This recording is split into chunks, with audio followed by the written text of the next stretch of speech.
Rich Stockdale, welcome to the Extrology podcast. Great to have you as my guest. And as is customary with all things Extrology, I like to start with the early days. So as an intro, tell us, where did you grow up and what therefore was childhood like for you? Thank you for having me. I grew up in North Lincolnshire.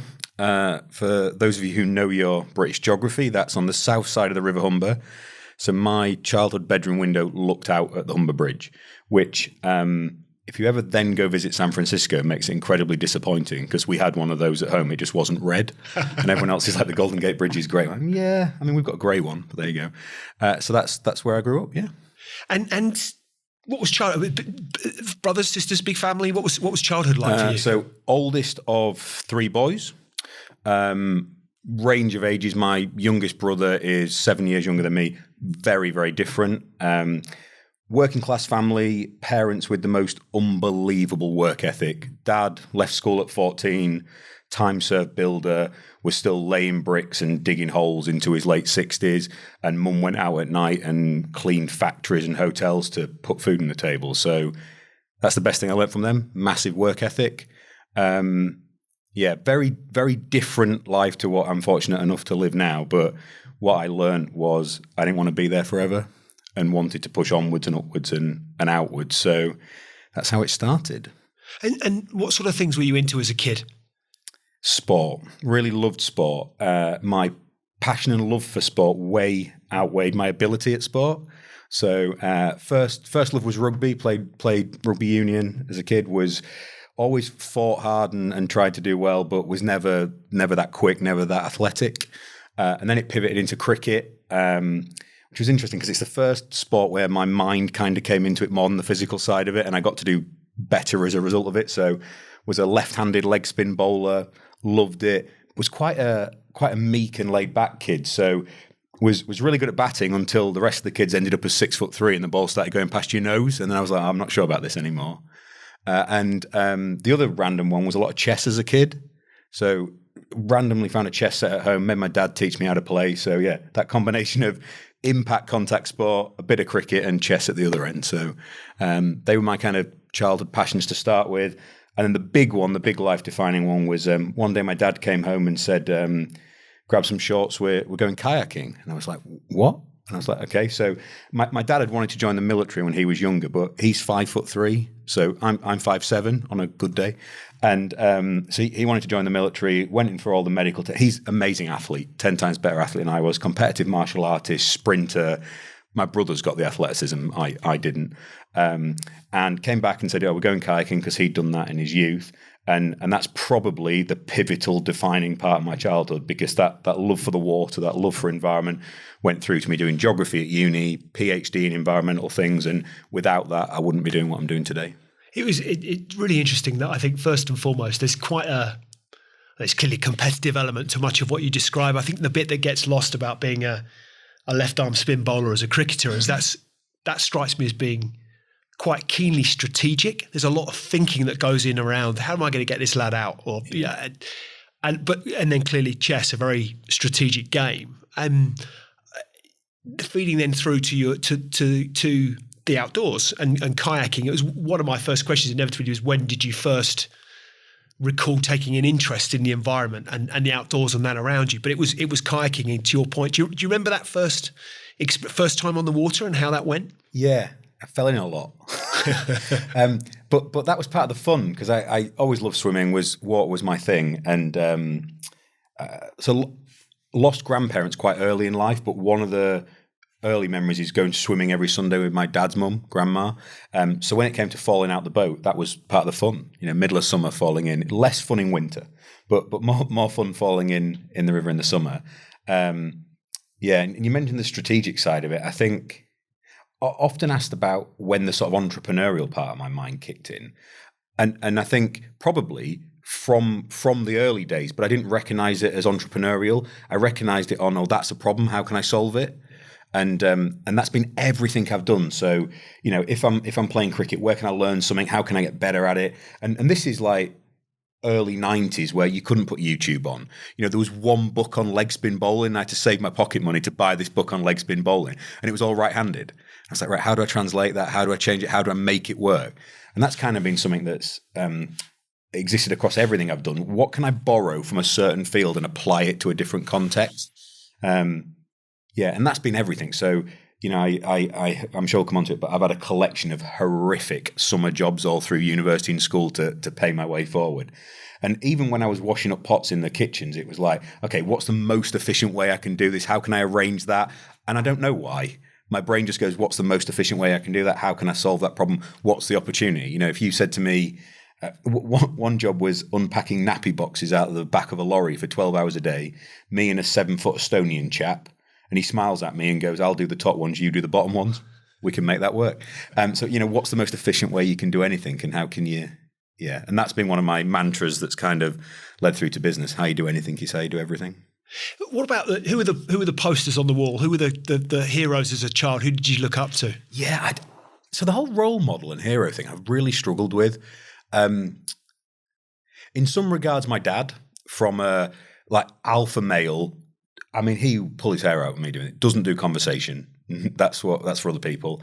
But blokey bloke, and sort of his role models were the Jean-Claude Van Damme's and the Arnold Schwarzeneggers, and they were the books that were on the bookshelf when I was a kid.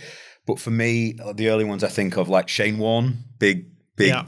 It's the leg spin, And though when you see those things that make people go, that's impossible. So the ball of the century that are you a cricket fan? Yeah, Mike Atting. So exactly. Mike Atting, yeah. So things that are that transformative that it makes people go, oh my God, you've had such a leap. And there was a basketball player called Vince Carter who in the 90s won the slam dunk competition, but by such a way he reinvented what it meant. If you haven't seen it, look at it on YouTube. And the entire crowd's just like, how is that a thing? I really liked professional wrestling as a kid. I was a kid of the 80s and 90s. So many of us did. And Saturday afternoons, right? One of those, there was a guy called Mick Foley who was thrown like 30 feet off the top of a cell in 98, 99. And like the biggest fall anyone had before that was like 12 feet. So it's not a little bit, it's oh my God, what is that transformational thing? And I always liked that, and following it through today, I'm not a football fan, but I would prefer Messi over Ronaldo because it's not just the impact and the win, it's the artistry you can do it with. And that kind of permeated lots of stuff I did when I was younger.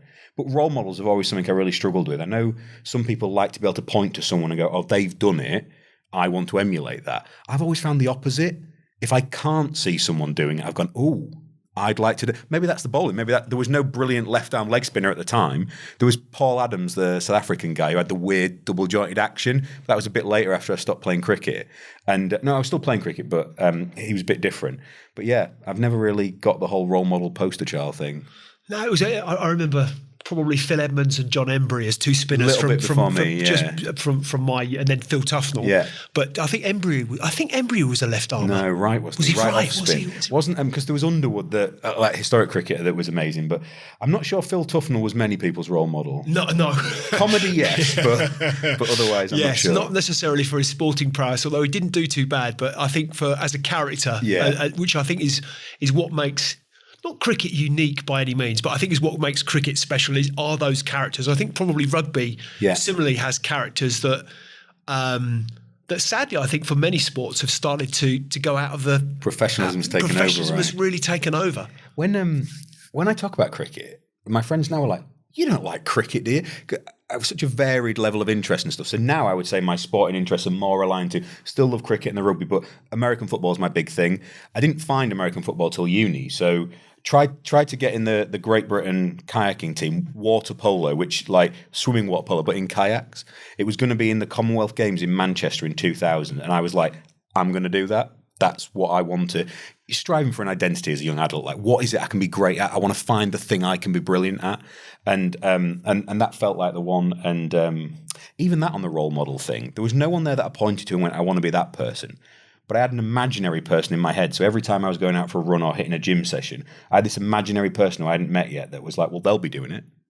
So you need to outwork them. And that probably 17, 18 was a time when that clicked that I will outwork everyone else in the room, whatever I'm doing, because that's the bit I can control. And so didn't make the final cut of the kayaking squad. I wasn't good enough, wasn't the thing for me. And then went to uni, threw a strop and went, well, I'm not kayaking anymore. I'm going to do a sport that's just ridiculous for fun. I'm not going to take something so seriously. So my mates were hanging around with the American footballers, some people I knew already there. And I was like, well, that seems ridiculous. Let's give that a go. And then realised I can't do sport for fun. So got really into that, heavier into the gym, heavier in general. And then American football was my thing. And that probably 18 to 22 was the time I went from being a bit meek and a bit quieter to being, okay, if you want something, run through a wall to go get it. And American football really unlocked that for me because, so you're padded up, right? And some people think that makes, and it's not as athletic as a sport in this country as rugby. The proper athletes play rugby at a high level. The ones that aren't as good play American football. Fair enough. But some people see that as protection. The really good American footballers, when I was playing, saw that as weapons. So it's suddenly like, oh, I can hit this person as hard as I want. And it doesn't hurt. As soon as you get that mental change, and that was a big change for me that went through to business and life after that, oh no, just go take it.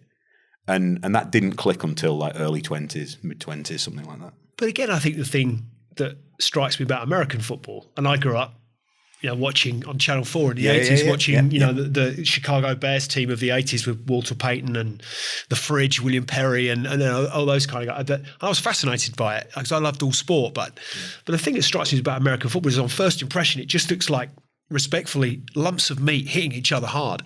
Actually, again, you come back to the strategic thought that goes into the plays. Yeah. It strikes me as a way more complex game. I suppose the outcome's not complex. What you're trying to achieve isn't complex, but getting there is not straightforward. That's true of every sport. So I think the more you understand the sport, the more nuance you see in it and the beauty you see in it. So I liken it to, you can see a poster of an amazing painting, or you can see the actual original. And I'm not an art guy. I like modern art and quirky stuff, but that's it. But if you go see an original painting with the brush strokes and the textures, there's just more to it. So it's like it's in HD rather than SD. And I think that's true about sport. So, I'm not a football fan. I love Guardiola and Klopp and have read their books because what can I borrow from them and apply to my world? And I think in business, we can borrow so much from high level sport. And before we started recording, we joked about what we had for breakfast this morning. Even that, it's only just, nutrition's only just started coming into talking about business, right? And I've got a team that I want to work all the time at 100 miles an hour and try and save some of the world. Well, if they're not fueling themselves well enough and hydrating and things like that, you can't do it. So they're things we can borrow from high-level sport. I had a transformative experience from a business perspective with a leadership group I was part of back in 2016, I think, or 17. And we went on at the time you get a lot of sticks, like a strategy weekend, right? Away weekend. Oh yeah, that's basically a weekend on the beer. No, that was the accusation that was being leveled, but it wasn't. And actually, was there some beer? There was some beer, but interestingly, we weren't allowed the beer until the last night. So we actually ended up going to a beautiful place. We went to Chamonix in September, and we did the whole piece was around to an organisation called Chamonix Hard Cross. Brilliant organisation, but the whole weekend, so there was a nutritionist, there was a ultra runner, there was a psychologist, there was a triathlete, and it was all focused around performance.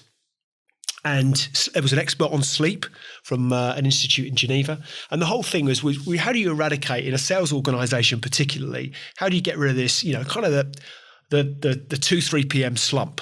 Because we all kind of, and I was the worst exponent of this sort of thing, come in early. I'm running a sales floor. I'm hitting the coffees from literally the minute I walk in, bang, bang, bang. And then you kind of, so you go full out all morning and you get to 2 o'clock and you think, I could do with a nap, but I haven't got time for that. So I go and get another coffee and a bar of chocolate. Yeah. So we totally transformed as a consequence of that weekend and all the learning that we took away from it. We got rid of the vending machines. We replaced it with nuts and seeds and fruits, and we got everybody drinking water, and we looked at hydration. We looked at sleep. It made such a fundamental difference to performance in the organisation. And all that, the guy that runs it, Damien, is a former rugby player. So he'd taken all of the learning around nutrition. His wife was a corporate nutritionist. Taken all that learning, applied it, and thought, how can we take that peak performance principle and apply that to business? Yeah. And and so to your point, I think that the parallels between sport and business and the learning that can apply between the two are huge. Totally agree.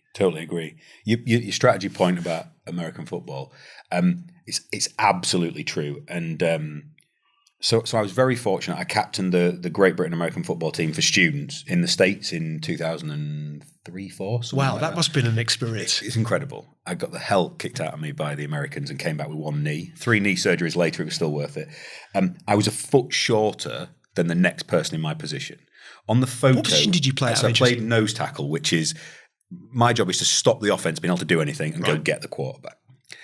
Literally, I just outworked everyone else and was more aggressive. I was an unpleasant human being on the pitch. I know you struggle to believe that, right? But outworked everyone else. And on the photo, when there's the handshakes and the flags at the beginning, I look like the mascot. I look like someone's little brother because everyone else is like 6'7". I'm 5'7", and it's ridiculous. And that just kind of, so many parts of my life, I'm just not supposed to be there. I wasn't supposed to be. They didn't design it that way. So I captained them in my rookie year. And I turned around to the head coach and I was like, and I looked at him and he's like, you just outworked everyone. And no one can say you can't do it if the kid who's been here 10 minutes is outworking everyone else. And I've just carried that through every bit. And that was, 20 years ago. So geography at university. Yeah. By accident. Right, actually. okay. Tell me, how did... I went to do law because, do you ever remember a TV show called Ally McBeal? Yes. Yeah. So I had a massive... Who were the first I think, my takeaway from that was they had unisex bathrooms. Yes. Which was like, that's a revolution. So Going corporate life in the 90s, I was thinking, how on earth is that happening? So I always saw the world through numbers, right? So I'm a geek in terms of, and that goes to the numbers, the chess, the strategy, that type of thing. I always struggled with language until I did my PhD. The beauty about doing a PhD is you do a bad essay at uni or at school, you get a bad mark and it goes away. You do a bad draft of your PhD, you just keep getting it back and it doesn't go away for 4 years until you nail it. So it makes you drill your language. And Dad, very dyslexic, undiagnosed because you didn't do that in the 60s, just got told you were troublesome and get out of school. But like I look now and all the signs are there. I really struggle with language and really came to that late, which again now people, so I write a lot, I enjoy writing now, and everyone's like, there's no way you struggled with that. And I'm like, struggle with everything, and that's how you get better at it. But no, so went to uni to do law because I liked the John Cage character about Ally McBeal because of the way he presented in court and talked and language. And whilst I didn't read, and I never read until like late 20s, kind of got through a PhD just about. I mean, we can talk about that, but barely read until we'd go on holiday, and I hated holidays because I don't like not being at work. And my now wife would say, you're not allowed to moan about being bored until you've read a book. And then I discovered reading books that could help me at work. And I was like, we're away. This is amazing. I love this. But yeah, came late to reading, but went to uni to do law and lived at home to do that. No one in my family had been to uni. I had no idea what I was doing and looked and went, I'm not clever enough, rich enough or connected enough to be a successful lawyer. And I'm more interested in rivers. Let's go do geography. So swapped over, which is a really good idea because I like loopholes and margins and peripheries. So I would have either been an incredibly successful lawyer or in prison, I think, if I'd have been a lawyer. Whereas actually it's much better now getting to work with brilliant lawyers and having the freedom to play and create on the margin. So early career, so the Environment Agency is a big chunk of career, 9 years as I read, as I recall. What was why? What was the appeal of the Environment Agency from your perspective? And I guess, therefore, what is it that you set out to achieve? Yeah. So came out of PhD like the week of the financial crisis, literally the whole, and I had no idea what that meant. So bear in mind, really hardworking family, but you didn't talk about money, wasn't a thing. Very, very sort of traditional Northern upbringing. You don't take chances. You don't put yourself forward for anything. Even at uni, when they named me captain of sports, my dad would be like, oh, "You probably shouldn't do that. Don't put yourself out front." It was that type of ethos, and just keep your head down, work hard, don't say anything to anyone, get on with it. Which was so juxtaposed to how I wanted to view the world and wanted to do something that mattered. So that was a challenge. And so knew nothing about business. My parents, very private family as well, so no connections, no networks, nothing. I had no idea how business worked. So came out, and all I knew was academia, or all the way through uni. I had to pay to put myself through uni. So I worked in steelworks and put fences up around storage farms and unpacked nappy boxes out the back of lorries and worked in kitchens and did door work and every bad job you can imagine. I've had one. Play bad summer job, top trump. So I didn't know what to do. So I started applying for jobs. And when you come from one very distinct area like academia, the language, the achievements you talk about in the real world don't mean anything. they're very specific to academia, but they're all about ideas and talking and influencing. And a business goes, well, none of those things made any money or generated customers or did anything. That's not applicable to me. And I met this really amazing recruiter who I lost touch with. And he got my CV and he's like, look, clearly you're really passionate. You've done some cool stuff. I think he liked American football, so saw that on the CV. And he said, look, I'll help you find a job. And he put my CV into someone he knew at the environment agency. And it was the only place that was recruiting. Literally everywhere else I spoke to went too qualified because I got first in a PhD or not enough experience in a corporate sense. And I just needed a job. It was just, and I did security work at Glastonbury that summer to earn the money to pay to move to do the first job at the environment agency. And I liked that environment was on the label, but I just needed a job. That was it. And so 9 years there, met some incredible people. It's a tough place. It's a bit like Yes Minister without the comedy. It's civil service is not the place for me. If you want a nice steady life, if you want to work 10 to 3, if you want to wait for your weekends and wait for your retirement, a lot of people in the public sector are like that. I was very fortunate. I met some great people who helped me push on in my career, and there are some people who want to save the environment there. There are a lot that don't. And because I was talking about wanting to make a difference and wanting to save the world and wanting to, I don't mean all the world, I can't save all the world, but a little bit, at least save a little bit. And so when you're quite junior, that's very exciting and gets you promoted. When you're not quite senior, that's scary for everyone. And they're like, whoa, hold on a minute. So I ended up with about 16 jobs in 9 years. So every 6 months I went, I'm not sure about this. I should probably leave. So they just kept promoting me.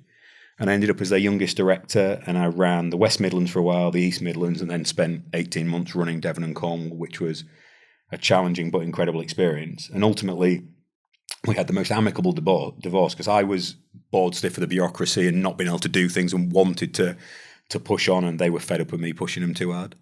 So 2018, we said, I'm going to go do something else. We were just about to have our second child.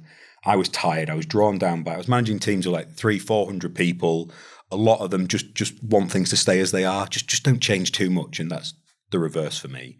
So I needed a break and needed to do something different. So stepped away, decided I was going to take 3 or so months off, maybe more, and focus on being a dad for a bit. And then got an offer from another company called Sanctus, who were amazing, and they offered me the exact opposite. So they spoke to me and said, we want to set up a pure environmental arm of what we do. They're an amazing company, probably the country's leading expert in complex engineering of sites like oil refineries and power stations, and they'll clean them up. And they had the most amazing engineers and technical teams, but there's not a power station that needs cleaning up every day. So they'd end up with big gaps in their business where they'd have skilled people on retainers. And the owner a chap called Peter Cook and the MD Sean Torfrey, amazing people, way ahead of their time in terms of the way they view the world. And they said, well, we've got these amazing people.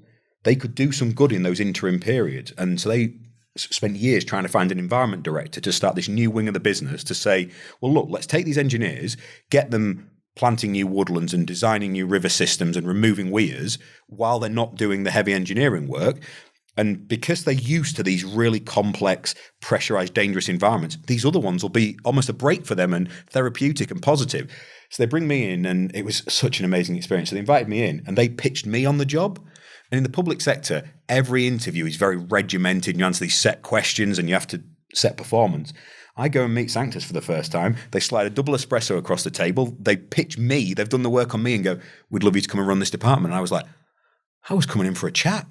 I'm taking 3 months off. And they went, well, do that. Come and see us in January. And it was amazing. So what was the appeal from your perspective of the offer they put in, of the opportunity they're presenting? Freedom and difference and opportunity and excitement and taking the handcuffs off. I once did this piece of work, beautiful presentation that I'd produced, handed it in and got asked to make it look worse because it looked too expensive. I was like, but I did it. Yeah, but people might think it's too expensive. So that's the ethos, and because you can't waste public money, so you can't be seen to be and all public sectors they're in a really tough spot because we judge them unfairly. If you saw a glossy thing out there that a government, you'd be like, hold on a minute, how much does that cost? And it hadn't cost anything other than my salary, which was very small. So it was difficult, and I just was the wrong fit. And I learned then you have to find the culture fit that allows you to be excellent. And right now, when we're really fortunate that we have 50, 60 applicants for every role we put out there in oxygen conservation. And we really get to ask the person, are we the right fit for you and are you the right fit for us? Because if you're not, you can't thrive there. I always think about, and for being someone who doesn't particularly like football, I have a lot of football analogies. Do you remember when Thierry Henry went to Barcelona? Yes. I heard the Barcelona team and him talk about how it was so difficult because he was incredible at Arsenal. And the runs he'd make at Arsenal, the Barcelona players were going, where's he going? Because it was so different to their system. I think the same is true as business. If you don't have the right culture fit, you can work really hard, you can be brilliant, but you won't thrive. So the attraction behind Sanctus was different and new, and I was ready. And they literally said, you've gone from managing hundreds of people, come in, spend a year thinking, meeting people, talking about the business, don't manage anyone, which for me was just like, wow. Because managing, what's the biggest team you've ever looked after? Crikey, nowhere near the numbers that you're talking about. Okay. 30, 40 people. But still, at 30 or 40, there's still one person who's really struggling with something, one person who's not very well, two people who need a promotion. So you make that 400, there's 10 people who are seriously ill. There's 10 that have got problems. There's 10 that need a promotion. There's 30 or 40 who've been mistreated by corporates as an organisation previously that need looking after. And my approach was to try and be the sort of leader, and I know that's a bit leadership and management and talk like that, but I just wanted to help people when I was there. And you can't individually I couldn't carry the emotional weight of 400 people all that time because you can't save them all. And you try, and I had 2 young kids at home and a wife, and my wife used to track me on my iPhone, and I'd say, right, I'm heading home now. And it would take me 2 hours to get out the door because everyone, can I just grab a minute, Rich? Can I just grab a minute? And I wanted to say yes because I wanted to be the leader for that person. You can't do it for 400 people. Not forever. And not in that way. You have to do it in a different way. So you learn lessons as you go. And one thing was being really fortunate because I had so many different jobs, I could reject the stuff I didn't like about the way I worked or the way I interacted and learn from it, reinvent and go again and again and again. And it's funny, isn't it? You look back, and whether it was at the steelworks or putting up fences around sewage farms, you don't realise the lesson you're learning until you put it into practice 20 years later and you go, oh, I learned that lesson then. Or I think all those manual jobs have been so useful to what we do now because, and we'll come on to oxygen, I'm sure, but I don't mind if I'm talking to the exec chairman of a site or the gamekeeper. They're just people. And that's rare in our industry. A lot of people who buy and sell large-scale land blank the gamekeeper or they blank the clerical staff. And we actually just got a really amazing deal through. And we bought a part of one bigger estate and got a call from the exec chairman saying, my team on the ground that welcomed you on site told me to sell to you. They said, of all the people we met, you were the only people that were courteous, polite. And he said, did you really clear the table with the staff? I'm like, yeah, they were. And he's like, that's what I would have done too. And everyone else that came was just arrogant and only talked to the bosses. And I didn't know I was doing that. We just did what we would do anyway. Like if you invite me around, I'd try and clear the table, So, learn lessons along the way, right? What do you think that Sanctus experience taught you? Commercial. So in the public sector, money's not real. That's not to say public money isn't important. It absolutely is. But it's tokens for the exchange of things. So I did not have the ability to pay a brilliant member of staff more money. It's slotted. I didn't have the ability to make a different commercial decision. It's all taken care of. I never billed a person. So I'd ran budgets in the hundreds of millions across my time there, but I'd never seen a pound leave or come anywhere. So it's a different type of currency and money. And a lot of stuff is dictated by a calendar. So in government, a pound in April when it comes, in fact, you never get your budget in April. You get your budget in like October when it's agreed for an April start. That's gold dust. You can't touch it. No one's got any money. After Christmas, every government organisation will tell you, get the money out the door because you've got to have it spent. Now, I never saw that to actually be true, but everyone tells you, oh no, if you don't spend it this year, you won't get it next, that was never true. But that's the narrative you sort of get. Whereas commercial, things matter, decisions matter, and that money goes to people's salaries. And if you want to be a great business and a positive business, you have to be in business and you have to be financially viable. And that's why people coming out of the public sector, there is some brilliant people, but they struggle to find commercial jobs because it's such a different culture and such a different transition. And I think Sanctus allowed me to learn about what it means to build clients and talk about money. And so if you go back to my childhood, don't talk about money. Academia, money's not a thing. You just turn up, you do your research and someone else has won a budget for it. Public sector, you don't talk about money.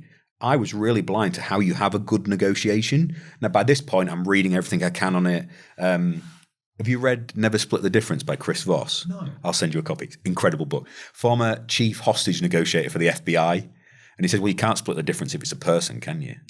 So amazing book. And so read everything I can in it. But until you start having commercial conversations with people, the etiquette of it and how it works and things, I really learned that. What else did I learn? So the realities of operating in a commercial environment is the big one, and the and relationship management in a different way.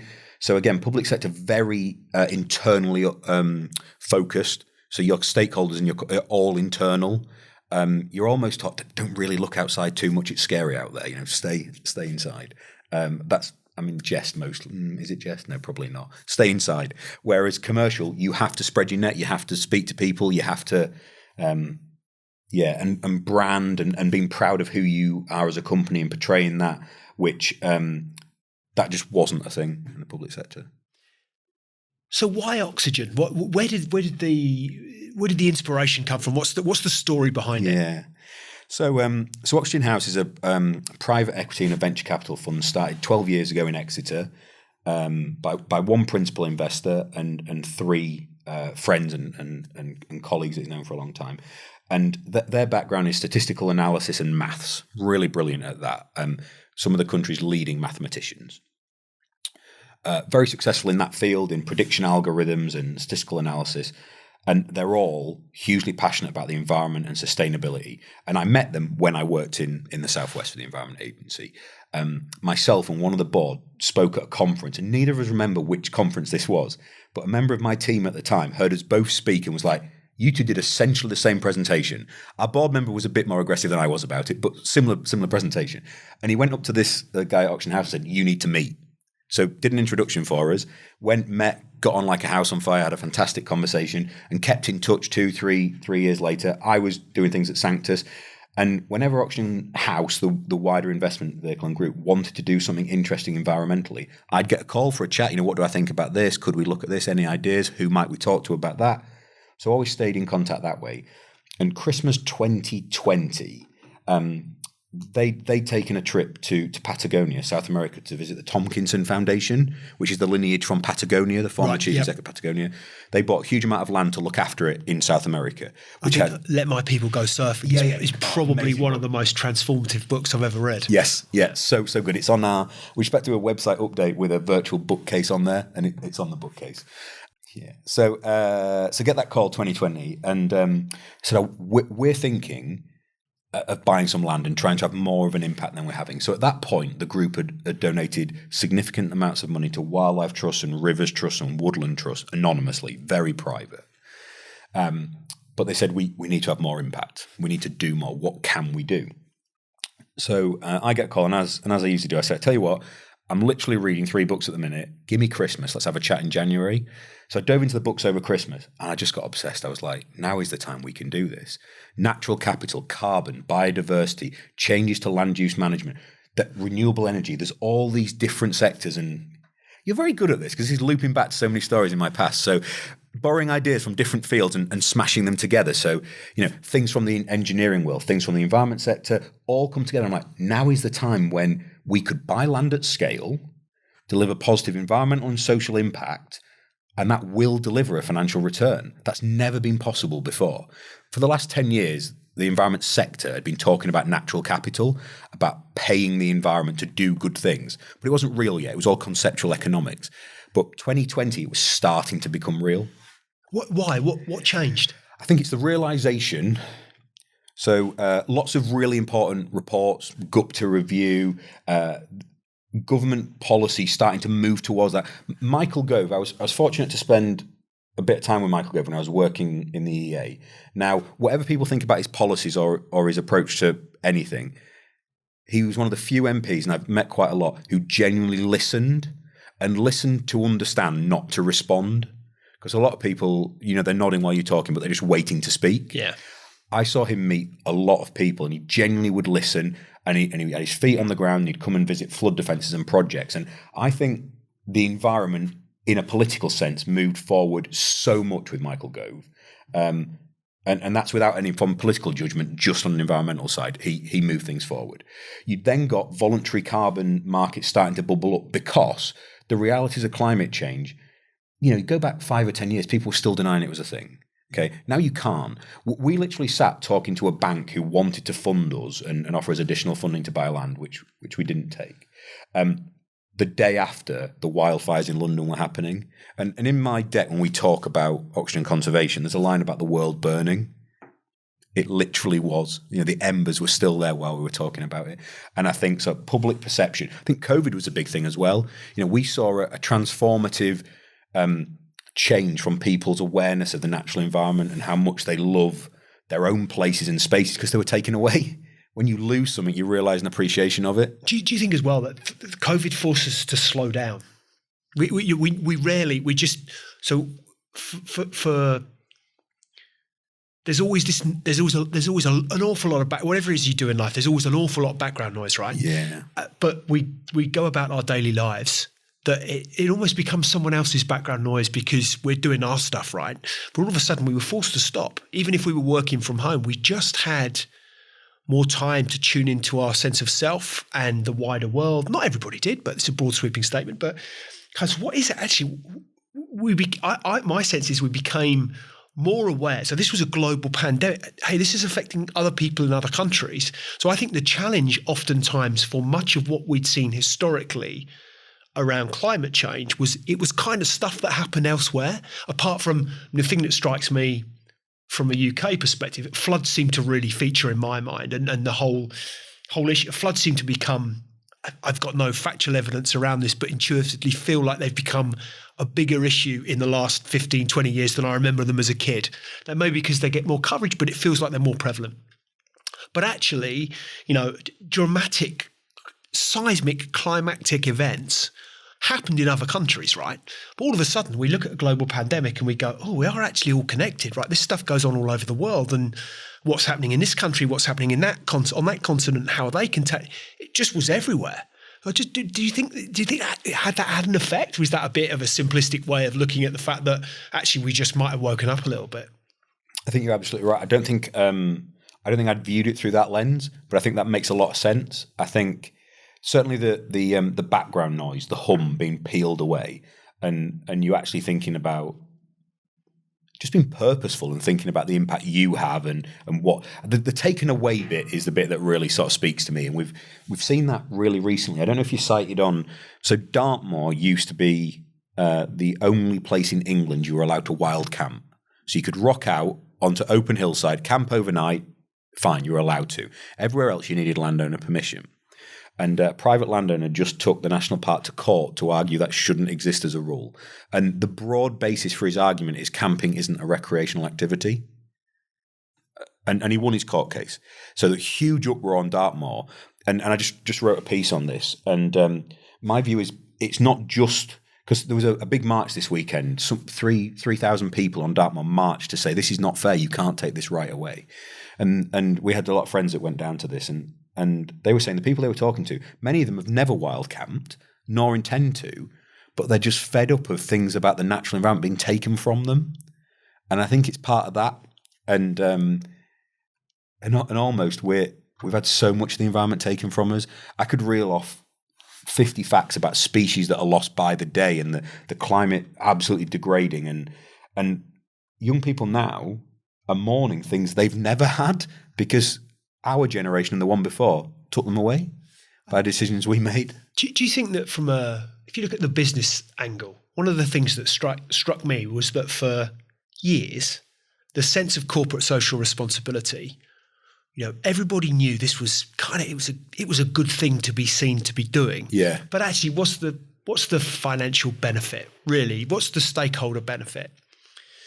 And I had this really, this is a really poor thought through, I suspect, ill-considered theory, but this sense of when need becomes must. So I think that as humans, we have this, there's all stuff we know everyone loves a deadline. We know we need to do it, right? But until we absolutely must, that's when we really start to gain momentum. And I wonder as to the corporate implication. That's not.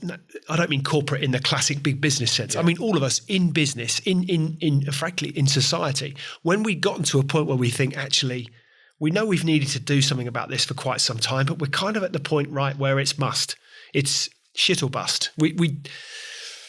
Do you get that sense that there was a sort of gathering of momentum? Because I know that certainly now, if you look at the investor community, they are taking a very active interest in organisations that are not only seen to be doing good things, but are actually doing good things, and are penalising those that aren't. So there's starting to be increasingly a commercial sense of this stuff has to happen now. It's no longer a nice to have. It's an essential thing. Do you get that sense? Do you see that sense? Without a shadow of a doubt. So, and when we started forming the idea of oxygen conservation, so you've hit on all the points that were converging there. So markets were converging, the climate was worsening, COVID was happening, all those things were coming together, and it's like now's the time. Now's the time, and timing is so important in business and in life, right? I was once told, now I never checked this out, that Apple tried to launch the iPad essentially before the iPhone as like a touchscreen device, and it bombed because it was too early. I never checked. That might be an anecdote, but timing is so. Imagine starting Google when you didn't have the computer processing to do it. You've got to hit things at the right time. So you brought me back into oxygen conservation. So 2020 Christmas, go away, come back and say to the board at Oxygen House, I think you could do this. This would be amazing. You should definitely look at this project. So scribbled down some ideas to them and said, see how it flies. And the board member I know really well was like, can you come and have a chat with us? And I said, yeah, sure. Had a conversation. And they went, this is amazing. We'd like you to do that and run that with us. And I was like, oh, I'm busy. We just won some most amazing projects at Sanctus. We just won the biggest river restoration project in the country. We were taking out a former sewerage works. This is how we used to treat the environment in the 70s. They dammed off a river in the northwest, poured concrete down the bed of the river so that the sewerage would go past the sewerage works faster.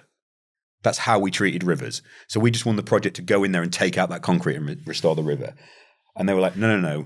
We're going to push this to the moon, Rich. We want to save the world doing this. And I was like, oh, okay. Yeah, I want a bit of that. So it took 6 months. Myself and another colleague, Dan, we started Oxygen Conservation in June 2021 because we didn't want to let the organisations down. We were doing these projects because they were wildlife trusts and rivers trusts and charities and local authorities. And we built a whole network of new nature reserves in Leicestershire and things you can go past and say to the kids, I did that.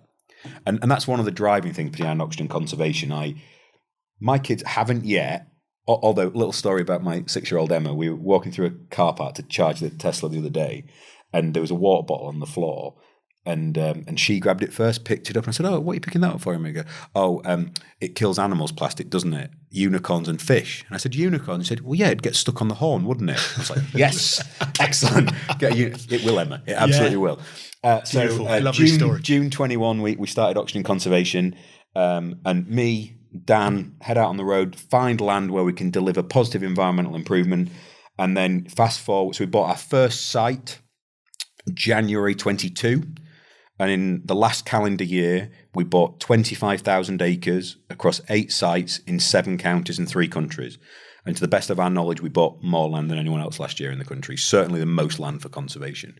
And along the way, we've had the most amazing journey in all these different places and environments and people, and done about 10 things that we were told were impossible along the way. And it's been an incredible journey. And now we've got a team of 14 today, 4 amazing interns that are starting this year. And it's just incredible. And as you say about in the investor side of things, every day we have a call that makes you go, was that call a thing? So someone will ring up and go, we'd like to buy your company for a big number. We want to buy all the carbon you're looking after.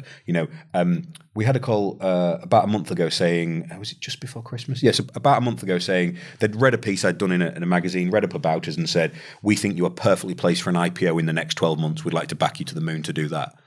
I'm like, we're just trying to save the environment. Well, thank you for the call. We're really interested. We'll come back to you. I was going to say, what is it that you set out to achieve? When we started... So our original goal was we wanted to put 1,000 acres under management for nature, 1,000 acres, full stop. And we did 25,000 in the first year. So goodness me. The next step, by the end of this year, we would like 50,000 acres under management, the end of the following 100,000 acres. But literally I had a call on the way here this morning that means we may well be placed to do 100,000 acres by the end of this year. there was once this. Do you remember Steve Irwin, the Yes. Australian conservationist? A friend of mine sent me a clip of him, and he was asked. It must be like 20 years ago now. I'm not sure when he passed, but and he said, "I will take every penny I can get from anyone, and I will buy land, and I will protect it and give it back to nature." Now, I can't do that, and it wouldn't be appropriate to do that, because if I take a pound from Shell, that's a problem, because how you do anything is how you do everything, and we need to do things in the right way and pro-environment in everything we do. But his sentiment's right. We have to save every bit of the environment we can. We have to do every positive step we can. Our only wrinkle where we're different from some organisations is that is for people and wildlife for us. People are such a big part of that, because if you're not factoring people and local communities into your conservation activity, who are you doing it for? So that's a big difference for us. But the timing couldn't be more pertinent. It feels like we're at the right time. The only that's my positive side on things. The asterisk is, let's hope we're not too late. It's your point about the imperative to do something. Let's hope it's not too late. What we do see a lot, though, is when you give the environment a chance.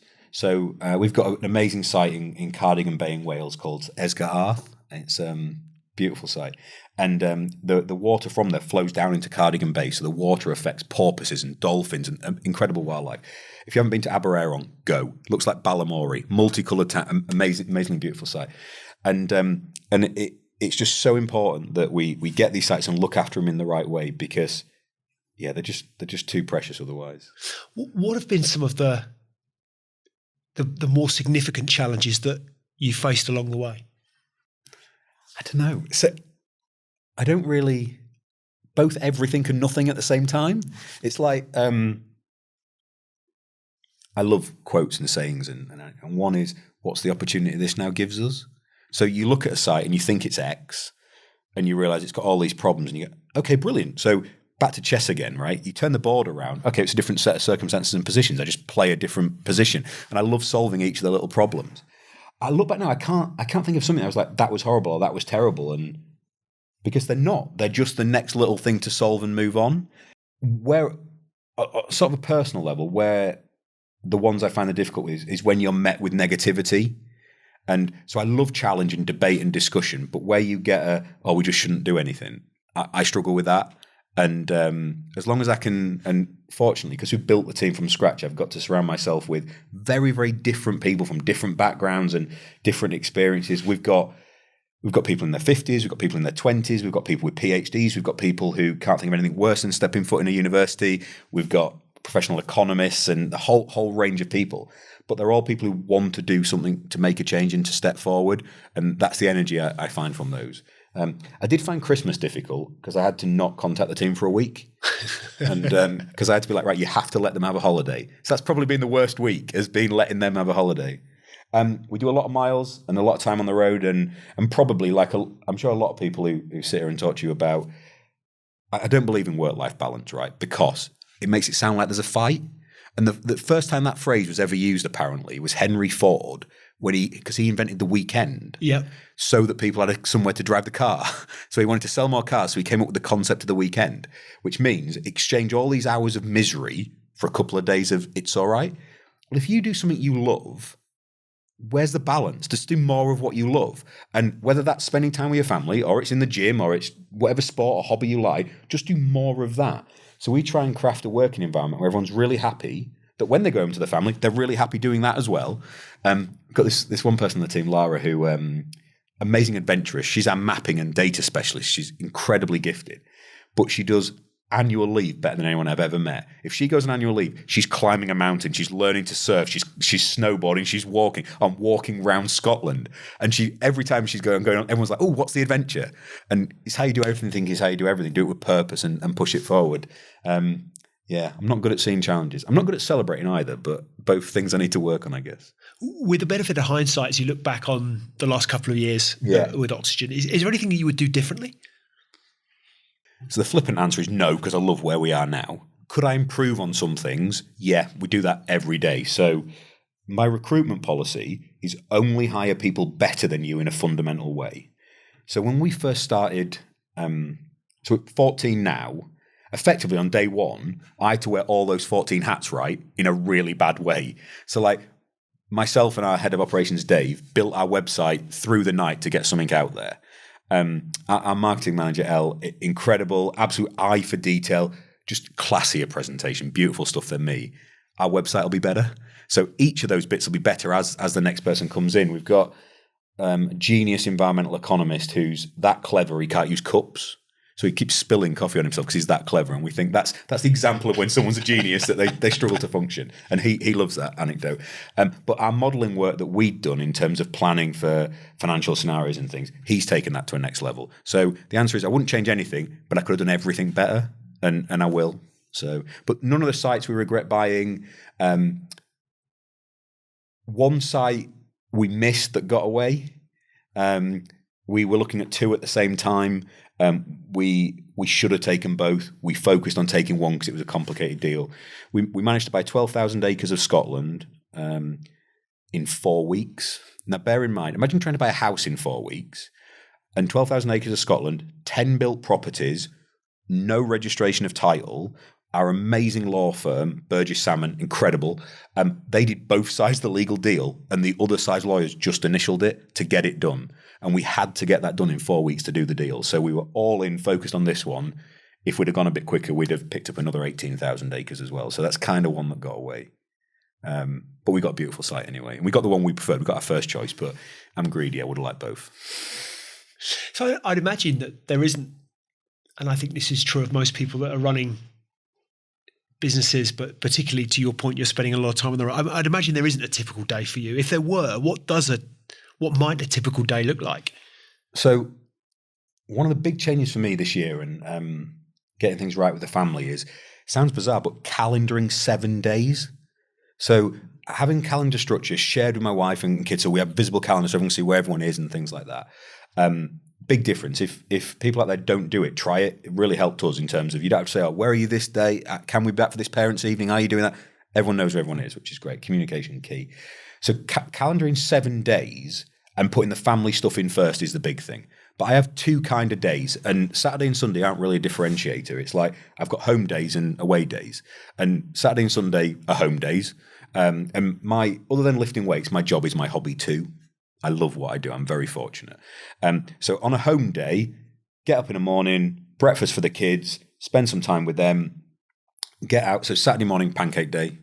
Dad cooks pancakes with the kids because I remember hearing someone I met say that their dad always cooked pancakes on a Saturday morning. I want my kids to remember that. My 4-year-old, who is an absolute treat of a human being, long blonde surf hair, refers to himself as the dude, pushes for a more elaborate mix of like marshmallows and chocolate chips on his pancakes every Saturday morning. And my 6-year-old girl, Emma, studious, beautiful, kind, sweet. She'll just have an understated breakfast, and the dude's like, no, pile it on, Dad. Keep it going. So that's a Saturday. I'll get in the gym. Morning gym session is my thing. And then wife plays hockey at a weekend. So if I'm there, it's daddy daycare while she plays hockey at high level. And actually, they're the things that go in the calendar first. So her hockey on a Saturday, her hockey midweek training sessions, because I get so much flexibility because she does the majority of the parenting. That's the bit I need to do to balance it out. And then after that, I suppose my guilty pleasure at the weekend is I'll watch the NFL or the F1 if it's on. I love watching the sport. We talked about nuance, right? F1, a sport that I only got into because our head of operations, Dave, he was having his second child. He said, look, I'm going to be up through the night. I need you to watch Drive to Survive because I'm going to watch that to kill the hours. I need someone to talk to about it. I was like, right. And I ended up getting really into Formula One, read Adrian Newey's book and Ross Brawn's book. And the amount of things I could borrow from those worlds to apply to our business was amazing. So it's like any sport. The more you watch it, the more nuance you get. And I actually prefer qualifying and the build-up to the F1 race to the race because that's when you get the more scenarios and options and things like that. So a bit of sport of the weekend, a lot of time with the kids, out with the wife and the wife's dog. It's not my dog. We've got a lovely Labrador that will walk at the weekends. So they're the home days. The away days early. Always been a morning person. That's something else from my dad. So I always remember dad up at 6, out the door for 6:30 on building sites. So I'm up before 6 every morning in the gym. And then we travel a lot with our head of environment and various members of the team. and we'll get to one of the sites we've got, or we'll look at a new site. I'm really fortunate. It's funny what skills you have that you don't realize are valuable in business, but two, that I'm just lucky. I always remember names, and I don't get travel sick, so I can work on my laptop in a car. So the amount of hours we haven't lost because I can just work in a mobile office has made all the difference. So out on site, time on the environment, time in the environment. And that's something, as we've got bigger and more people to work with and more sites, one of my rules is I have to be on site a couple of days a week, because everything pulls you back to a meeting or a boardroom or the city. And I'm like, no, I'll lose my authenticity, I'll lose my passion and my energy for it. If we end up with a run where it's 4 or 5 days where I haven't been anywhere, I'm climbing the walls. I need to get out. I need to have time in nature, and I need to root what we're doing. And it does give that point of differentiation and that authenticity to what we're talking about, that I can say, Monday of this week, we spent time, we're fortunate to have 120 acres of Atlantic rainforest on Dartmoor, the most precious environment you'll ever see. It's literally like walking through Narnia. You walk people in there and you see their shoulders drop, their breathing slows, and they just relax. It changes. You've got to come and see it. You have to come and see it. It changes people. And that's part of the wider 800-acre estate there. We're there on Monday, walked a team of people through who want to partner with us on a natural capital project, which would be brilliant. But just seeing them experience that environment and talking about it and interacting with it and seeing wildlife, that's where my energy comes from, that and the team. So that's an average week, if there is one. And for the sake of for the sake of listeners, or purpose of listeners, maybe for my benefit, but in terms of those sites to which you refer, give us an example. What are you doing with them? What's some example? What can we get a sense of what you're doing with those sites? Really question. So the first thing to say is every site's different, and where we have gone wrong with land in the past, people have imposed their will on an environment. So we've gone, I want to be a dairy farmer. I'm going to put a dairy farm next to this river. And all of a sudden, you've ruined the water quality because that's not the right place for a dairy farm. We end up with thousands of chicken sheds on the side of the River Wye that are killing that river because that's where people wanted them to be. Now, that's not to say chicken sheds and dairy farms are fundamentally wrong. That's for other people to decide. Not my bag, but fair enough. But they shouldn't be where they are. So our model is we look at a landscape, we listen to it, and we're patient. The environment takes forever to change. Yeah. If you come in straight away and say, it's like a business, right? If you come in on day one and say, I'm going to change this, well, you're only there because either the business is great and then don't change anything, or it's terrible. And then how do you know what to change anyway? So be patient, listen, involve local communities, involve local experts, and understand the landscape. Then what we'll do, depending on where it is. So Dartmoor, for example, there's a lot of invasive species, so things like rhododendrons and trees that are sort of choking the landscape that people have put there for ornamental reasons. We'll take those away. Different landscapes. So you go up to Scotland, there might be a grouse moor or a shooting enterprise. That's not for us. We're a conservation company. We're not into killing things. So we would stop a grouse shoot or a pheasant shoot and we'd say, that's not a sustainable, natural use of the land. We'll step away. So we pull away the bad, and then we're patient. We watch and listen. In the right places, we might plant trees, but only in the right places. We're not a forestry company. We're not doing one thing in every place. There's a different approach to each different site.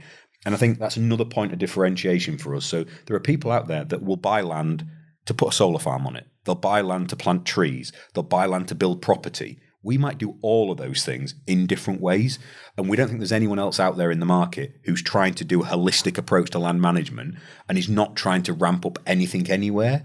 So we have not bought one site for any single particular purpose. There's a conservation element to it. There's a farming and food element to it. So we want our landscapes to produce food and feed people because we need to do that. But it's the right food in the right place. It's not, if you plant a maize crop on a sloping field, all you're doing is washing all your soil into rivers. So we would never do that. That's not our thing. We believe land should be managed organically and sustainably and appropriately. And that's not to say we have all the answers. Anyone who claims they do is just lying. But what we have got is a load of questions, some really expert people in the team who we can work with, and we invite everyone in to come and give us an opinion. And that's one of the challenges, listening to every opinion and ensuring everyone who wants to be heard is heard, but making a decision and going with it that won't always be popular. All sites different. We've got every different type of habitat you can imagine. So from Dartmoor, Atlantic rainforest, we've got a regenerative mixed farm, so arable and pastoral on Exmoor. We've got Cardigan Bay in Wales, which is an oak leaf woodland that we're supporting naturally to regenerate. Lots of woodlands will continue to spread out if we just don't let sheep eat all the new trees that are coming up, or we don't cut them down. We then take you up to the Firth of Tay in Scotland. We uniquely own 523 acres of reed bed and the estuary bed. And most of the estuary, most of the wet part of this country is owned by the Crown, the coast. Right. And we got a unique part that was privately owned that we bought. So there's an example of an average day, right? So we see a site Thursday afternoon, we get it through our network that this site is available. We drive up through the night to the Firth of Tay in Scotland, meet the guy on site, walk the land with him in 40-mile-an-hour winds. Humongous, amazing guy, prop forward. His son's a front row forward for the Scottish rugby team. So I'm trying to chase him across this field because he's a lot faster than I am, listening to him talk about his site in wind that's so loud we can't hear him. Shows us his site, get back to his kitchen. He makes us a cup of coffee, do the deal for that site. He mentions his favourite distillery round the corner. I send him a bottle of whiskey the next day. We shake hands, do the deal. In the next 2 weeks, he gets offered twice as much money as I've paid him for that site. And he said, I'm a man of my word, and we shook hands. It's yours. So we uniquely bought that site, came back the next day. So we were away 24 hours, bought an incredible area of land. And that one, we're leaving alone. It's precious. It's amazing for wading birds and special bird life up there. So we're speaking to the RSPB, who have land near us, make sure we're working together with them in terms of what the right thing to do here. And at the moment, it's just leave it alone for nature. Every site's different. And you're welcome to come see them all. I'd love to. I don't like to dwell on negative through this podcast. It's not its purpose, but I am intrigued as to what makes you angry, because I would imagine that the environment is such an emotive subject, polarizes opinions, and that is the question I want to ask. What makes you angry? I don't often get angry. The first thing that came to mind is, what does make me angry? You don't strike me as an angry man, but I would imagine, but you're very passionate. Yeah. And I think with passion comes emotion.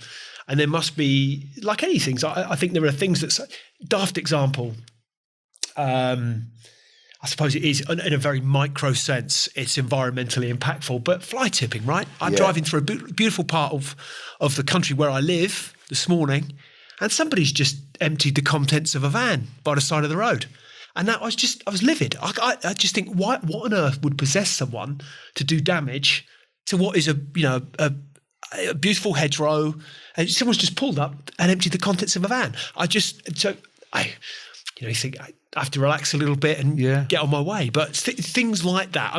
That might be a daft example, but I think if you're passionate about something and you see injustice in some way, shape, or form, that can create frustrations. When it's something as so important as the environment. I think the reality with so I don't think anything on the environment side, I just don't think I'm surprised anymore. Right. I think the reality is everything negative that's been done to the environment, I kind of just go, and that's why we need to do what we're doing. And that's why. The things that I was trying to come back to the last time I was angry. I'm quite protective of our team. Yeah. So if we have neighbours or people associated with a site and they're aggressive to team members, that'll make me angry. And I'll want to step in, and I have to be mindful to go, hold on a minute, these are adults we're dealing with here. They can fight their own battles, but I'll always, are you okay? Would you like me to step in? I hate bullies. Yeah. So that makes me step in. But environmentally, I think I'm just so reconciled. So there was a note last night that on social media about the environment minister taking a donation from an oil company. Yeah. Okay. And one of the responses on Twitter was, Richie Sunak should really look into this. And I was like, he probably introduced them. Why are we surprised? Just, I think adaptability and learning these things as we go has kind of stood me in good stead. I was, in fact, this is an interesting story. So, pre-meeting my wife, I was really angry.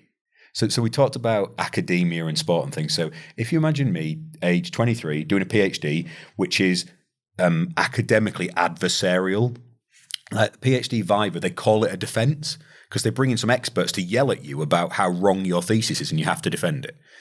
And then I'm playing contact sport at a high level. All I'm doing other than that is lifting weights with loud music in my ears. I was a really angry man. And I met my wife in the queue to a nightclub. So I'm stood in this nightclub queue being quite loud and unpleasant. I get a tap on the shoulder from a stunningly beautiful blonde lady who said, "Shut up, nobody cares." And that's how I met my wife. And that has underlined like how we've lived from that point onwards. So also, it loops back to childhood, right? We were poor and I was scared and I didn't have a lot of cash and I had a big chip on my shoulder and resent. And I'm very fortunate now that I'm not in that position and I'm not scared anymore. And I think that's probably why I'm not angry. I'm fortunate that I've got a healthy family and everyone's well, and I can see, well, what opportunity does this give us to change something? How can we deliver something? But you are right. I'm very passionate about what I do, and I'll get frustrated if we don't deliver the quality in something or we miss an opportunity, and I'll push us to do more and to go further. But yeah, I think I've kind of figured out not to get angry.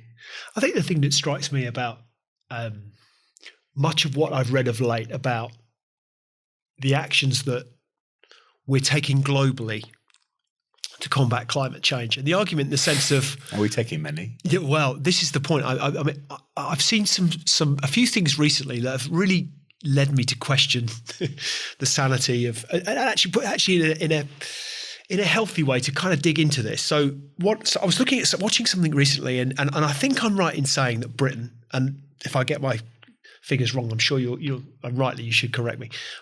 Britain's responsible for about 2% of total global carbon emissions. Is that? Let's go with it. Yeah. Broadly speaking, correct. So the argument that was being put through was, it's all very well for us to preach to the rest of the world about we need to make all these changes because clearly there are some very challenging circumstances for many people in this country, but fundamentally we are a wealthy country, sixth, seventh largest economy. We're a wealthy country. There are clearly some parts of the country of the globe who are very poor, and survival. So if you could say to someone, well, hey, you could dig a blimmin' great big hole in the ground and take a load of fossil fuel out and create inordinate wealth for your family for generations, you're going to do a hell of a lot of damage. And those future generations may or may not be around. But hey, you can put some money in your pocket. So that vested interest, that sense of me, for many, is so that argument around can we try and impact on a size and a scale that we really need to affect change?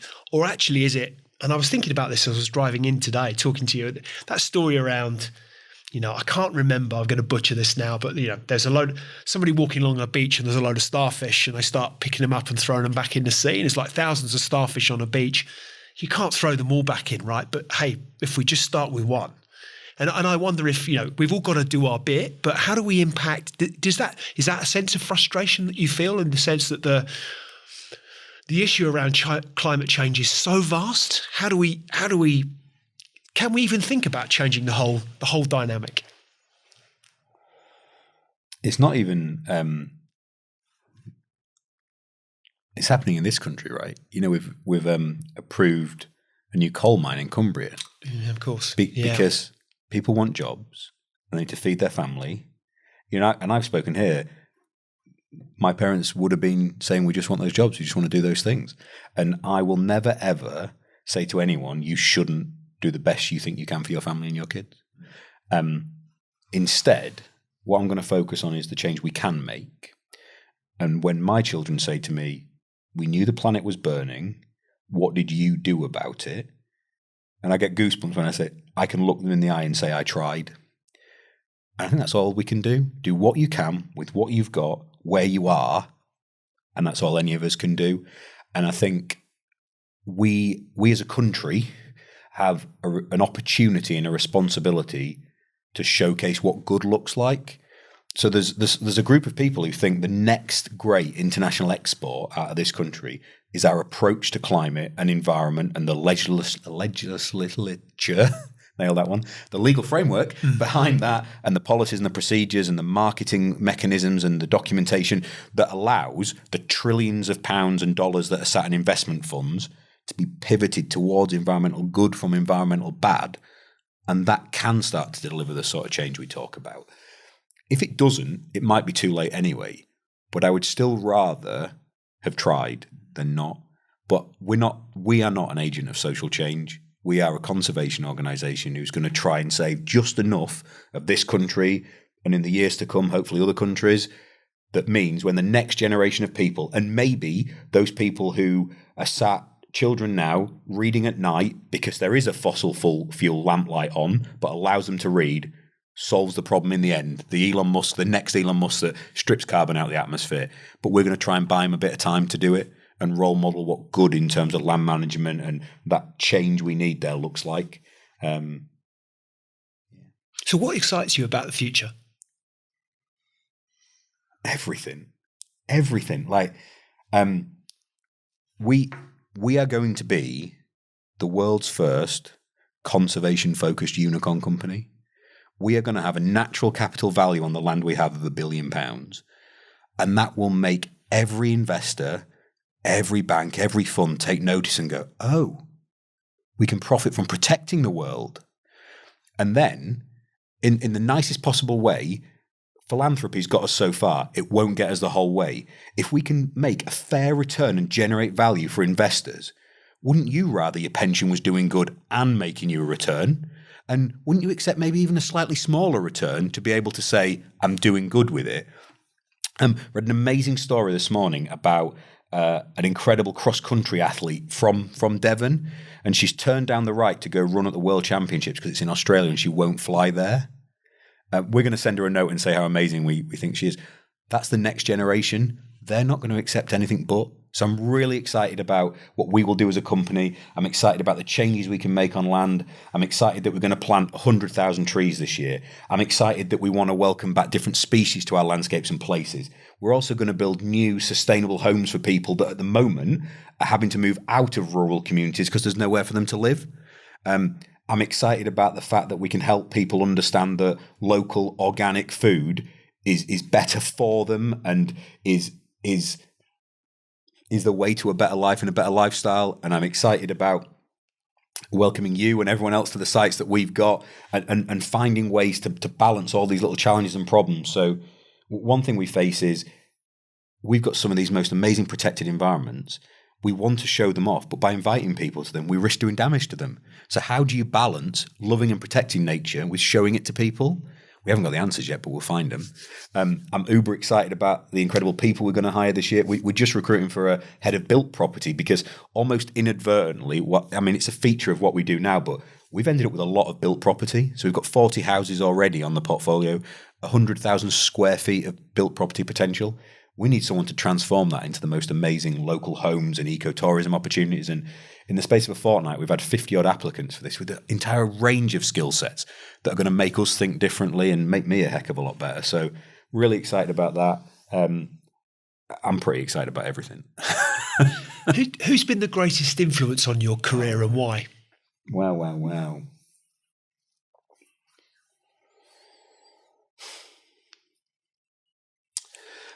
Greatest influence on me as a person is my wife, without a shadow of a doubt. A lot of influence on Chris. So I kind of asset strip people of ideas, right? So everyone I'll meet, I'll try and learn everything I can from, but a few stand out. So amazing lady called Lisa Pinney, who was one of my first bosses. She's now one of my kids' godmothers. She is incredible, MBE, currently chief exec of the Coal Authority, gay rights activist, was on the board of Stonewall, and just amazing. Amazing person. Her and her wife, Kath, incredible. A chap called Major Dave Sheldon, who I worked for at the Environment Agency. He was the youngest major in the British Army, then went sailing around the world, and then ultimately ran the continuous improvement, so the internal business function at the Environment Agency, and then the St John Ambulance, and he was an incredible influence. So many people have little bits and pieces as I've gone along the way. Fortunate to have two fantastic friends, one of which is a expert performance psychologist who I think you'd get a real kick out of meeting. So he's got a PhD in performance psychology, and I've been really fortunate to have him on speed dial every step of the way. So it's a bit like having Dr. Steve Peters, that you mate as well. So that's really good. And then our head of operations I've known for 15 years, went to uni with him, and he is the exact opposite personality to me. So logical, every fine detail, high risk management in terms of he's worked in heavy industry and things like that. So nothing in the environment sector, but everything but. I could name 50 of them. So many brilliant people I work with and learn from every day. And that's true of everyone in the team as well. We don't hire people that can't teach us something. It's a Steve Jobs analogy, right? It's what's the point in hiring smart people and telling them what to do? Yeah. And another one of those I like is you don't whisper in the ear of the lead violinist during a solo. So hire them and let them do a great job. I like that too. Yeah. I like that too. So who do you admire? The admiration bit to me comes more to real people than like famous people. Yeah. So bizarre story coming here. So there's a shampoo advert, I think it's Pantene, and there's a blind lady on there with stunning red hair. And follow her on Instagram. And she's like, I will not let anything stop me having every experience you can imagine. So she climbs mountains and she navigates the world with her guide dog. She inspires me. People who do the impossible and push through and just go, no, I'm doing it. No is not a thing. And like extreme athletes and stuff really helps. So I love Ross Edgley, the guy that swam around Great Britain. Have you had him on? No. Oh my God. He's an incredible guy. I love the book. Yeah. I've read his book. Yeah. It's such an incredible guy. So it's those people that push the boundary. And a friend of his, Cal Major, she's paddleboarded around Britain and the length of Britain. Incredible. So yeah, people like that. You get the Elon Musk of this world that people often say, but he's as much of a brand as anything else, right? Yeah, and intentionally divisive. And like I've read what I can on him, but yeah, it's real people that inspire me that do things. As we were traveling here this morning, there's this lady walking her 2 kids into a nursery, and she had a toddler in one hand and newborn in a car seat in the other, and a bag on her back, and mum strength to do that. I'm like, that's incredible, So it ultimately comes back to my wife every time. Like I could not do what I do without her amazing support. So yeah, but inspired every day by different people, and it's well, if you just open your eyes and look and listen, you can find inspiration and guidance and special everywhere. Whenever we sort of interview or work with certainly like young people in their careers, and they're like, I just don't know where to look for. What? Like everywhere. Pick up any book, turn on. I reckon you could do a better master's degree on YouTube now than you could at most universities. The amount of stuff that's there. And just make use of your time, right? Like in the gym, I've got a podcast in, I've got a YouTube clip on something. What can I learn? Deep dive into something else. And that's what I love about business at the minute, that you can find a new subject and go, okay, I'm going to deep dive for 2 weeks in risk management or investor relations or how this part of it works. And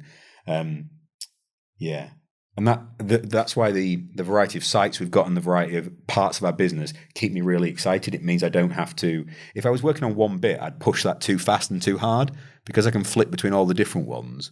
By the time I get back to it at what feels like a comfortable pace for me, it's a comfortable pace for the people that were there as well. Who inspires you?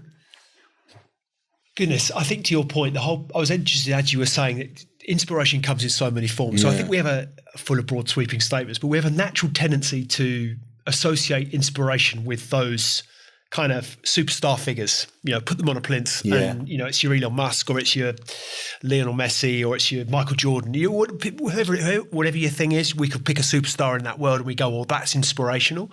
The whole purpose behind Extrology was this sense that actually people are extraordinary, right? So I think it partly stemmed from, and I cannot remember if it was Captain, Colonel, Major, Tom, the chap who's sadly passed now, but that through COVID walked however many miles it was around the garden of his nursing home with a frame and raised millions for the NHS. I can't remember the exact numbers.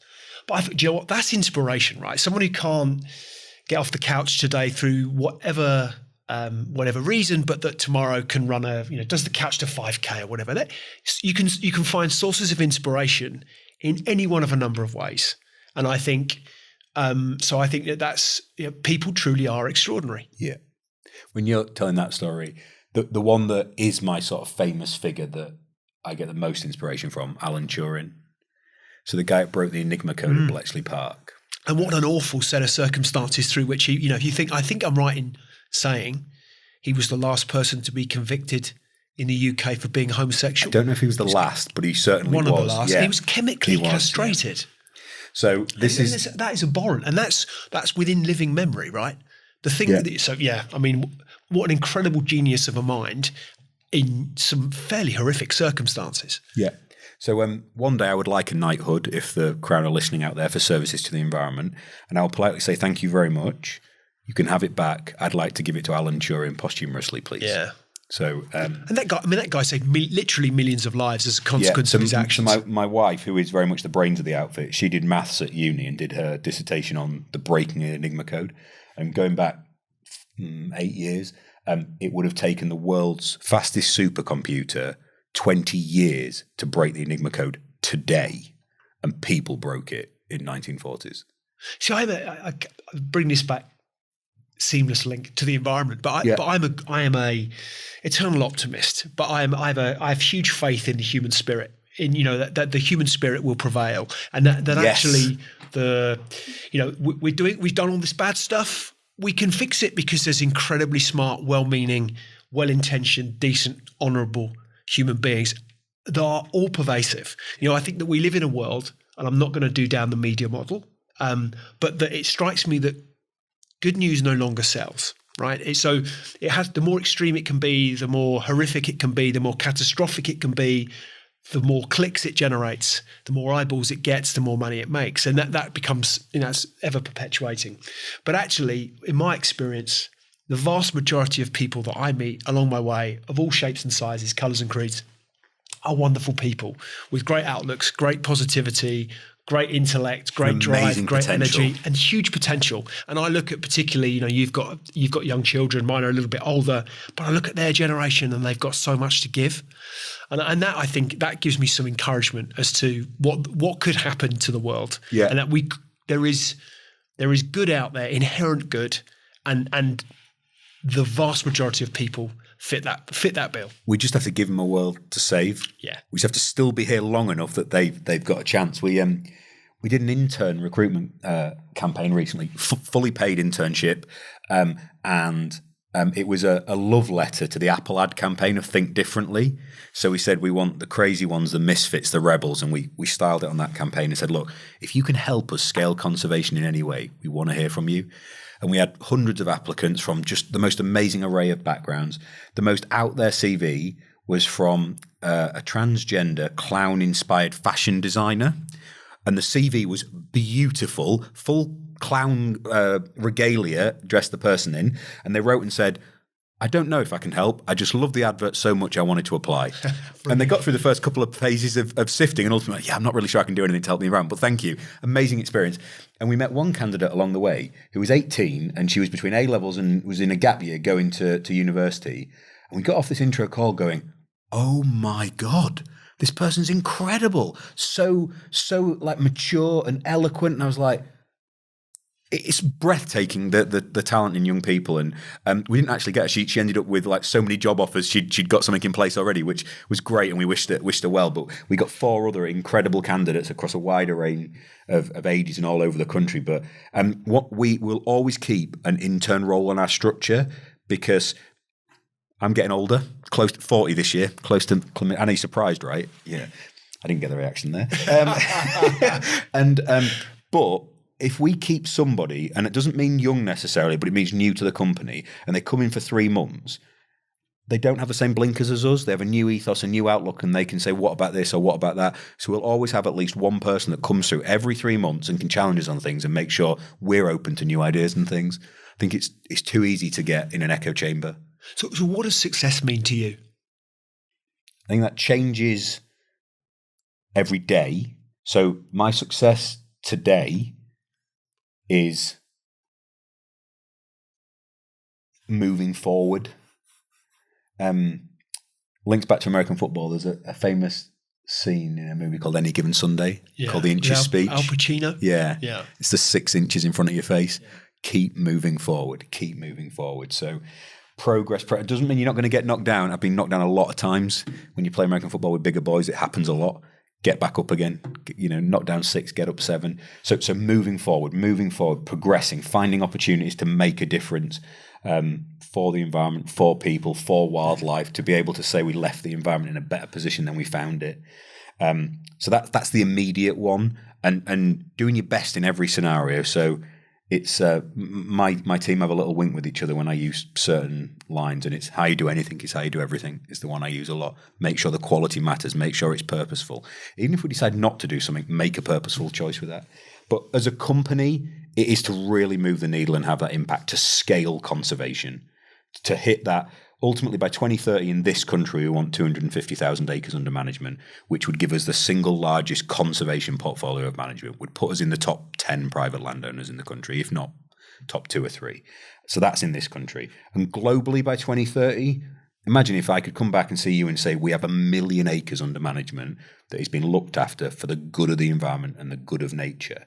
Wouldn't that be an amazing thing to give to that next generation of exciting people we talked about and said, your turn, what can you do with it next? So I'm not good at celebrating, but I think I might have a chocolate brownie and a coffee if we got that done. So looking back, what advice, as you mentioned 40, if you'd have asked me, I'd have hazarded a guess, I'd have said 35 at a push. So but as you approach, therefore, your 40th birthday, if you reflect back to 21-year-old Rich Stockdale, what advice would you give yourself? Make sure you go to that nightclub on that evening where you met your wife. Otherwise, that would have been an error. The danger of giving yourself advice, right? What if you take the foot off the gas? What if you miss a bad experience that shaped you and made you who you were? So I honestly wouldn't change anything. But on those, tough times or difficult times, I might, there's a saying, this too will pass. However good a day you're having, tomorrow's going to come. However bad a day you're having, tomorrow's going to come. But I think if I was giving anyone generic advice, it would be find the thing you love, spend more time doing that, and just outwork everyone in the room. Because you'll turn around, you'll look, years will have passed, and you'll be stood there achieving the things you want to achieve, having all the luck you can. Hopefully you'll achieve what you want to achieve in life and have inspired a lot of people along the way, and hopefully helping them achieve what they want to do as well. We're really fortunate now that whatever it is you want to do, if you're exceptional at it and passionate, I think you can make a career out of it. Whether you make tables or glasses or pottery, if you're brilliant at it with social media, I think you can now make a career out of that, which is great. So yeah, follow your heart and work your butt off, I think is my advice. So where can people go to find out more about oxygen conservation? So website, oxygenconservation.com. Also, I write a lot on LinkedIn at the minute. I'm really enjoying that with the car journeys and the travel. It's given me an opportunity to reflect and write on some environmental issues. And you can follow us on Instagram and Facebook as well. Fantastic. Rich, it's been wonderful to speak with you this morning. I've really enjoyed it. Learned a lot, as is always the case with all things Extrology. But I think it's wonderful that we have people like you out there leading the charge, flying the flag, and doing the work that you do. And I think it's a wonderful proposition. And I wish you continued success in your endeavours. And I think it would be really a good idea if you'd be open to it. To perhaps we should do a follow-up episode at some point in the future to see just how you're progressing, because you're on a real tear, in my sense is, and I've no doubt with you at the helm, you'll go from strength to strength, and the great people you've got working with you will go from strength to strength. I'm very lucky to have an awesome team. But no, thank you so much for having me. Had great chat and learned a lot on the way too. So thank you. Fantastic, Rich Stockdale. Thanks very much.